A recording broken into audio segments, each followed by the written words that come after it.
qui est constitué par les deux roues. Au niveau du vélo, on a 2 points d'appui au niveau des mains, 2 points d'appui au niveau des pédales et 1 point d'appui occasionnel au niveau de la selle. Donc tous ces appuis, ça va faire une projection au sol d'un sorte de rectangle, un polygone exactement, qui va définir notre équilibre. Donc pour qu'il y ait équilibre, il faut que notre centre de gravité soit à l'intérieur de ce polygone. Plus il est au centre, plus on a d'adhérence, plus on a d'équilibre. Par contre, plus le centre de gravité va se décaler vers les bords de ce périmètre, plus on va être litigieux, on va être limité à la chute.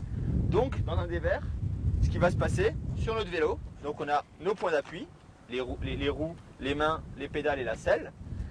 Et avec le dévers, notre centre de gravité qui se situe à peu près au nombril va être projeté vers l'extérieur du polygone de sustentation. Donc ce qu'il va falloir faire dans un dévers, c'est essayer de rétablir cet équilibre pour garder de l'adhérence. Donc pour ça, on va essayer de déplacer le centre de gravité vers la projection du centre. Donc pour ça, on va essayer on va se décaler un peu en amont, regarder loin devant pour garder l'équilibre et de la vitesse et bien avoir les pieds à plat pour la suspension fonctionne. Donc pour ça, on va essayer de rentrer un peu l'épaule intérieure, plier le coude et tendre l'extérieur pour avoir un peu d'équilibre. Voilà.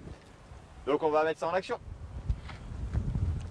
Alors on arrive dans le dévers, place. Voilà.